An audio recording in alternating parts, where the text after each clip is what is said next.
নমস্কার, আমি সৃজা। আজকে শুরুতেই আমি আমাদের প্রাক্তন মুখ্যমন্ত্রী জ্যোতি বসুর কথা একটু বলবো।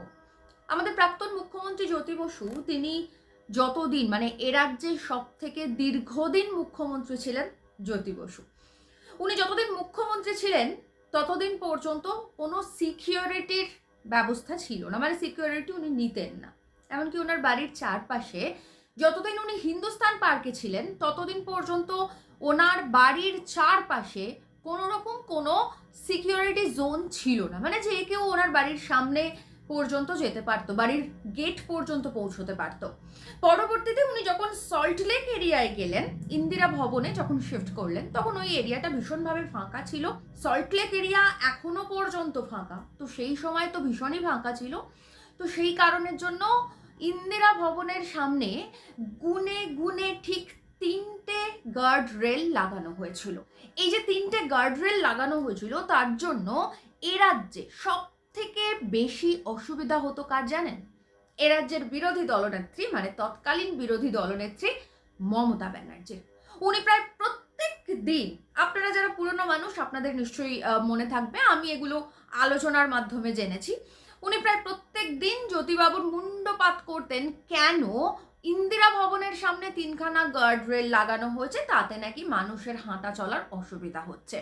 এখন মমতা ব্যানার্জি থাকতেন কালীঘাটে হরিশ চ্যাটার্জি স্ট্রিটে, এখনো উনি ওখানেই থাকেন, আর জ্যোতিবাবু থাকতেন সল্টলেকে ইন্দিরা ভবনে। কিন্তু তারপরেও ওনার মনে হতো যে মানুষের খুব সমস্যা হচ্ছে ওই অঞ্চল দিয়ে যাওয়া আসার জন্য, তার জন্য ওই 3টে গার্ড রেল সরিয়ে দেওয়া দরকার। তো এত যখন বিরোধী নেত্রীর সমস্যা ছিল, পরবর্তীতে জ্যোতিবাবু ওই 3টে গার্ড রেল ইন্দিরা ভবনের সামনে থেকে সরিয়ে দেন। আজকে এই প্রসঙ্গটা ভীষণভাবে প্রাসঙ্গিক হয়ে উঠছে। কেন প্রাসঙ্গিক হয়ে উঠছে সেটা আপনারা বুঝতেই পারছেন। তার কারণ হচ্ছে যে খবরটা ইতিমধ্যেই দেখে দেখে আমাদের একেবারে বাসি পচা হয়ে গেছে। সেটা হচ্ছে যে ভাইপোর বাড়ি, অভিষেক ব্যানার্জির যে বাড়ি শান্তিনিকেতন, সেই শান্তিনিকেতনের সামনে একটা দুর্জয় দুর্গ তৈরি করা হয়েছিল সিকিউরিটির। একদম আর্মির পোশাক পরা, আমি জানি না ওরা কারা, কিন্তু আমরা নিজেরাও দেখেছি আর্মির পোশাক পরা একদল লোক সাজোয়া গাড়ি নিয়ে ওখানে দাঁড়িয়ে থাকতো। 50খানা গার্ড রেল দিয়ে একেবারে রাস্তাটা ঘেরা থাকতো। ওখান দিয়ে হাঁটা চলা করা দুর্বিষহ ছিল মানুষের পক্ষে, সেটা আমরা সকলেই জানি। এখন অভিষেক ব্যানার্জি কে? অভিষেক ব্যানার্জি একজন জনপ্রতিনিধি। তো জনপ্রতিনিধির কাজ কি? জনপ্রতিনিধির কাজ তো জনগণের সঙ্গে থাকা, জনগণকে নিয়ে সঙ্গে নিয়ে চলা। তো সেখানে অভিষেক ব্যানার্জিকে কেন এতটা সিকিউরিটির মধ্যে থাকতে হতো, এই প্রশ্ন বারবার আমাদের মনে উঠেছে। আমরা যারা বিরোধী রাজনীতি করি তাদের কথা ছেড়েই দিন, আমার মনে হয় যারা তৃণমূল কংগ্রেস করেন, ওই চত্বরে থাকেন বা ওই চত্বর দিয়ে যাওয়া আসা করেন, তাদের মনেও নিশ্চয়ই একাধিকবার এই প্রশ্ন উঠেছে যে কেন অভিষেক ব্যানার্জিকে, সামান্য একজন জনপ্রতিনিধিকে, এতটা সিকিউরিটি নিয়ে চলতে হবে। কেন এত ভয়? কাকে এত ভয়? উনি তো রাজ্যের মানুষ, উনি তো এই রাজ্যের প্রতিনিধি। তারপরেও আমরা দেখতাম যে একেবারে কটা যে গার্ডরেল ছিল, অটোমেটিক গার্ডরেল ছিল, ওই জায়গাটা পুরো ঘেরা থাকতো। তো এখন তো আমরা জানি 4 মের পর পট পরিবর্তন হয়েছে। মমতা ব্যানার্জি যতই বলুন না কেন যে উনি রেজিগনেশন দেবেন না, তারপরেও আমরা জানি যে আগামী 9 মে বিজেপি এখানে সরকার গড়বে। তো সুতরাং এখন পিসি ভাইপো দুজনেই প্রাক্তন, আর সেই কারণের জন্য অবশ্যই যে সিকিউরিটি উনি পেতেন সেটা সরিয়ে নেওয়া হয়েছে। এবং যে চত্বরটা একেবারে অভিষেক ব্যানার্জির কাট আউট থেকে শুরু করে, আমি নিজে একবার ব্যক্তিগতভাবে অভিষেক ব্যানার্জির জন্মদিনে সময় আর কি, জন্মদিনের আগের দিনে ওই চত্বরটায় গিয়েছিলাম একটা কাজে। আমি দেখলাম যে অভিষেক ব্যানার্জির কম করে হলেও 10-12টা, ওইটুকুনি জায়গায় 10-12টা কাট আউট, সেখানে সবুজ আবির মাখানো, এবং একই রকমভাবে ওরকম সাজোয়া গাড়ি, আর্মির পোশাক পরা লোকজন, আর গোটা রাস্তাটা তো আপনারা জানেনই গার্ডরেল দিয়ে কিভাবে ঘেরা ছিল। এখন সেই গার্ডরেল সরিয়ে দিয়েছে এবং মানুষ অভিষেক ব্যানার্জিকে খুব উচ্চ কণ্ঠে ওই শান্তিনিকেতনের সামনে দাঁড়িয়ে চোর চোর বলছেন। তো স্বাভাবিক যে মানুষকে ওরা এতদিন ধরে শোষণ করে এসেছে, তারা যে মনের ঝাল মেটাবেন, এটাই স্বাভাবিক। অভিষেক ব্যানার্জির খুবই ভালো কপাল যে এখনো পর্যন্ত হাসিনার বাড়ির ভেতরে ঢুকে যেভাবে লুটপাট হয়েছিল, শান্তিনিকেতনের ভিতরে ঢুকে এখনো পর্যন্ত লুটপাট হয়নি। কিন্তু আমরা শুনেছি ওই বাড়ির ভিতরে নাকি ঝাড়বাতি রয়েছে, এসকেলেটর রয়েছে, এগুলো সবই শোনার কথা। আমরা কখনো তো এসব চোখের সামনে দেখিনি। আর কোনো সাধারণ মানুষের বাড়ির ভিতরে যে এসকেলেটর বা এরকম ঝাড়বাতি মানে রাজকীয় ঝাড়বাতি থাকে সেটাও জানা নেই। এটা গেল অভিষেক ব্যানার্জির কথা। এবার আসছি একটু মমতা ব্যানার্জির কথায়। মমতা ব্যানার্জির ক্ষেত্রেও কিন্তু একই ব্যাপার। এই যে মমতা ব্যানার্জি যেখানে থাকেন যে হরিশ চ্যাটার্জি স্ট্রিটে, সেই হরিশ চ্যাটার্জি স্ট্রিটের প্রথম কথা হচ্ছে যে 35টা প্লট ব্যানার্জি পরিবারের নামে হয়ে গেছে। ইনফ্যাক্ট গণশক্তি এই নিয়ে ডিটেল খবর করেছিল, ওই 35টা প্লটের ডিটেল পর্যন্ত ছিল, কিন্তু মাননীয়া এটার বিরুদ্ধে একটাও কথা বলেননি। তাহলে আমরা ধরে নিতে পারি খবরটা সত্যি। তো সেক্ষেত্রে ওই 35টা প্লট ব্যানার্জি পরিবারের নামে হয়ে গেছে। আমি জানি না যে ব্যানার্জি পরিবারের ঠিক কতজন সদস্য রয়েছেন, কিন্তু 35 জন সদস্য নিশ্চয়ই নেই। এত প্লট মানুষের থেকে এরকমভাবে জোর করে ছিনিয়ে নেওয়া জায়গায় ওনারা কি করবেন আমার জানা নেই। তো যাই হোক, এরকম 35টা প্লট তো হয়েই গেছে।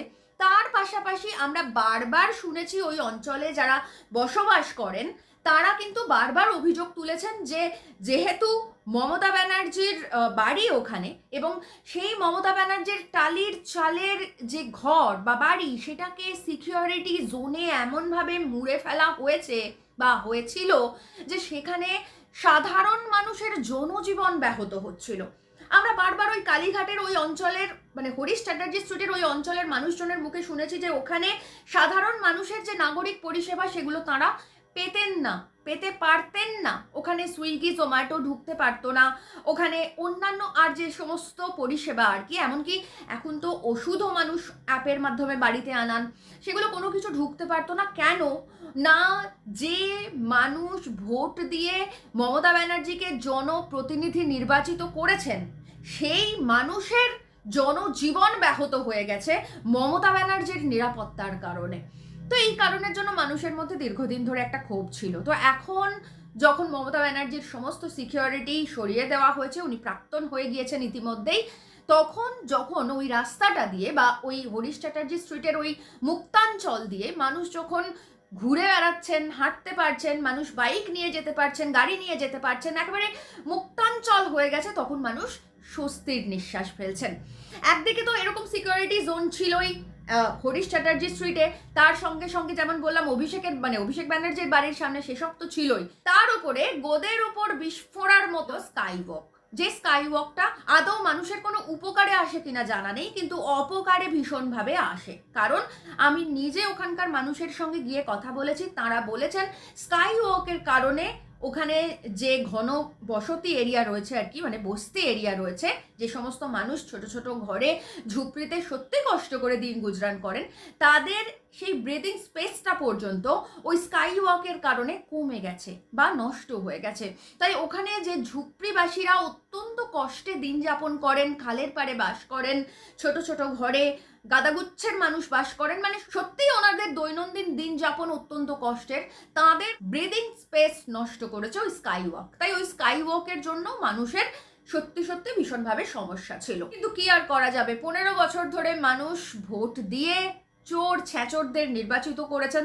সব ক্ষেত্রে যে মানুষ ভোট দিয়ে নির্বাচন করেছেন এরকম নয়, ভোট লুটও হয়েছে, সেটাও আমরা দেখেছি। আমরা দেখেছি কিভাবে ব্যালট চিবিয়ে খেয়ে ফেলা হয়েছে, আমরা দেখেছি কিভাবে সিসিটিভিতে কাগজ ঢেকে ভোট হয়েছে, কিভাবে মানুষের লাশ পড়েছে ভোটের দিন, এই সমস্ত কিছু আমরা দেখেছি। তাই সবসময় যে মানুষ ভোট দিয়েই নির্বাচিত করেছেন এই কথাটা একেবারে 100% সত্যি এটাও নয়, আবার সত্যি সত্যিই মানুষ ভোট দিয়েছেন, একেবারে কোনো মানুষই যে ভোট দেননি সেই কথাটাও সত্যি নয়।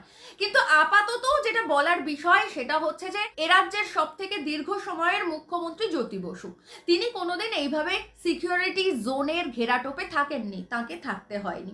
34 বছর তো ছেড়ে দিন, এখন 15 বছর যখন বামপন্থীরা ক্ষমতায় নেই, এখনো পর্যন্ত তাঁরা সগৌরবে রাস্তা দিয়ে হেঁটে যান, কেউ তাদের দিকে একটা আঙুল তোলে না, কেউ চোর চোর বলে না, এমনকি তাঁদেরও মানুষের কাছে কোনো ভয় লাগে না। মানে মানুষ আমাকে বিপদে ফেলবে, মানুষ আমার ক্ষতি করবে, এই ভয় বিরোধী হওয়ার পরেও লাগে না। সেখানে ক্ষমতায় থাকাকালীন, জনপ্রতিনিধি থাকাকালীন মমতা ব্যানার্জি এবং অভিষেক ব্যানার্জি যেভাবে সিকিউরিটির ঘেরাটোপে থেকে নিজেদেরকে কভার তো করতেনই, আমি জানি না ওনারা মানুষের ভোটে জিতেই নির্বাচিত হয়ে কেন মানুষের থেকেই এত দূরত্ব মেনটেন করতেন, ঠিক কাদের জন্য ওনাদের এত ভয় ছিল সেটা তো ছিলই। তার সঙ্গে মানুষের জনজীবনকে পর্যন্ত বিপর্যস্ত করতেন। ওখানে অভিষেক ব্যানার্জির যে বাড়ি শান্তিনিকেতন, সেখানে যখন অভিষেক ব্যানার্জি বেরোবে সেই সময় আধ ঘন্টা সিগন্যাল রেড করে দেওয়া হতো যাতে কোনো গাড়ি না যাওয়া আসা করতে পারে। অভিষেকের স্ত্রী রুচিরা ওই জাস্ট রোডটা ক্রস করে যখন মন্দিরে যেতেন তখনও প্রায় ওরকম 20 মিনিট থেকে আধ ঘন্টা রাস্তা বন্ধ করে দেওয়া হতো, কারণ উনি মন্দিরে যাচ্ছেন। সেখানে যারা অফিস যাত্রী, যারা স্কুল যাত্রী, কলেজ যাত্রী, তারা প্রত্যেকে দাঁড়িয়ে থাকতেন, ওনাদেরকে দাঁড়িয়ে থাকতে হতো, ওনাদের অসুবিধা হতো, লেট হয়ে যেত। কিন্তু তারপরেও কি করা যাবে, বাংলার যুবরাজের স্ত্রীর জন্য তারা হাসি মুখে এতদিন সেগুলো সমস্ত কিছু মেনে নিয়েছেন। আর শুধু তো কলকাতার কথা বললেই হবে না, তার সঙ্গে মমতা ব্যানার্জি যখন ঝাড়গ্রামে যেতেন তখন ঝাড়গ্রামের এসপি ছিলেন ভারতী ঘোষ, মমতা ব্যানার্জি তখন ছিলেন ভারতী ঘোষের মা। তো ওই ঝাড়গ্রামের একটি কালী মন্দিরে মমতা ব্যানার্জি একটা সময় পুজো দিতে যেতেন। তো একই রকমভাবে যখন মমতা ব্যানার্জি ঝাড়গ্রামের ওই কালী মন্দিরে পুজো দিতে যেতেন তখন ভারতী ঘোষ প্রায় 1.5-2 ঘন্টা ট্রাফিক আটকে দিতেন, কারণ ওনার মা মন্দিরে পুজো দিতে যাবেন। তো সেক্ষেত্রে সাধারণ মানুষের একাধিক অসুবিধা ছিল, গত 15 বছর ধরে ক্ষোভ ছিল, আর সেই ক্ষোভের সমস্ত বহিঃপ্রকাশ ঘটছে এই মুহূর্তে দাঁড়িয়ে মমতা ব্যানার্জির বাড়ির সামনে, শান্তিনিকেতনের সামনে। এখন বলতে গেলে শান্তিনিকেতন এ রাজ্যের একটা দ্রষ্টব্য বিষয়ে পরিণত হয়েছে, যেটা এতদিন পর্যন্ত কার্গিল যুদ্ধের মতন ঘেরাটোপের মধ্যে ছিল, সেটা এখন সম্পূর্ণভাবে উন্মুক্ত হয়ে গেছে। মানুষ শান্তিনিকেতনের একেবারে সামনে চলে যাচ্ছেন, দাঁড়িয়ে দেখছেন, এবং মনে যে সমস্ত রাগ ছিল সেই সমস্ত রাগ শান্তিনিকেতনের সামনে দাঁড়িয়ে মেটাচ্ছেন। যাই হোক, তৃণমূল, মমতা ব্যানার্জি, অভিষেক ব্যানার্জির যে এই পরিণতি হবে এটা আমরা অনেকদিন আগে থেকেই জানতাম। তো যে পরিণতি হওয়ার ছিল সেই পরিণতি হয়েছে। একেবারে শেষ মুহূর্তে জ্যোতি বসুর প্রসঙ্গ যেমন বললাম যে উনি কখনো কোনো সিকিউরিটি নেননি, বা বুদ্ধদেব ভট্টাচার্যও কখনো কোনো সিকিউরিটি নেননি, ওনাদের এসবের প্রয়োজন পড়েনি। ঠিক একই রকম ভাবে আমরা জানি 2026-এ বামেরা একটাই আসন পেয়েছে, সেটা মুর্শিদাবাদের ডোমকল। আর সেই ডোমকলের বামেদের বিধায়ক মুস্তাফিজুর রহমান রানা। তো এই মুস্তাফিজুর রহমান রানার পূর্বসূরীরা, মানে সেটা জ্যোতি বসু, বুদ্ধদেব ভট্টাচার্য থেকে শুরু করে অন্যান্য যে সমস্ত মন্ত্রীরা ছিলেন, তাঁরা যেভাবে তাদের জীবন কাটিয়েছেন, মুস্তাফিজুর রহমান রানাও ঠিক একইভাবে, সেই একই রকম ভাবে তার বিধায়ক জীবন কাটাচ্ছেন। আসলে দক্ষিণ পন্থার সঙ্গে বামপন্থার তফাৎ ছিল, তফাৎ আছে, তফাৎ থাকবে। মুস্তাফিজুর রহমান রানা ঠিক কিভাবে বিধায়ক হওয়ার পর তার জনসংযোগ চালাচ্ছেন, আসুন দেখুন।